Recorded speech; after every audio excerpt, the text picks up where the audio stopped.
রবিবার সকাল থেকেই সব বয়সের মানুষেরা ঢাকা বিশ্ববিদ্যালয়ে জড়ো হয়েছেন বৈষম্য বিরোধী ছাত্র আন্দোলনের গণত্রাণ সংগ্রহ কর্মসূচিতে অর্থ ও ত্রাণ সামগ্রী দান করতে।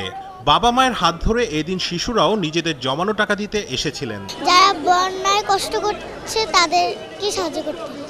আমি এই টাকাটা আমার আম্মুর স্কুটি কেনার টাকা দিয়েছি।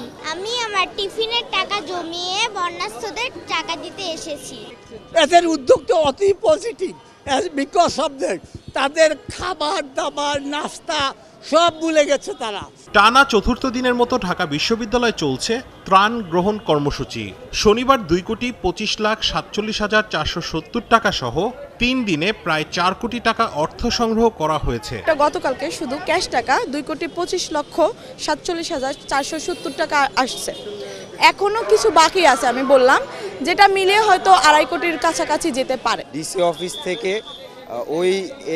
ওই জেলায় যেসব জায়গায় ত্রাণ প্রয়োজন তারা সেখান থেকে ডিস্ট্রিবিউট করার ব্যবস্থা করে। সংগ্রহকৃত অর্থগুলো বন্যা পুনর্বাসনে খরচ করা হবে বলে জানান সমন্বয়করা। তারা বলেন, জেলা প্রশাসন ও উপজেলা প্রশাসনের সহায়তায় প্রতিদিন প্রায় 20 ট্রাক ত্রাণ বন্যা দুর্গত এলাকায় পৌঁছে দেওয়া হচ্ছে। আমরা প্রাথমিকভাবে আমাদের পরিকল্পনা যে আমাদের এই অর্থটি বন্যার পুনর্বাসনের জন্য আমরা ব্যয় করার জন্য আমরা চিন্তা করছি, তবে সেক্ষেত্রে আমরা বিশেষজ্ঞদের আমরা অবশ্যই পরামর্শ নিব।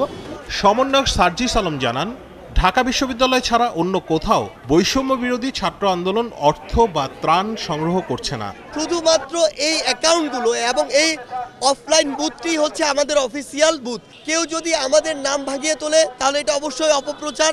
এই দিন ঢাকা বিশ্ববিদ্যালয়ে ত্রাণ সংগ্রহের পাশাপাশি বন্যা দুর্গত এলাকায় শিক্ষার্থীরা গণরান্না কর্মসূচির মাধ্যমে বন্যার্তদের খাবার দিচ্ছেন। রাশেদ আনিস, ৭১, ঢাকা।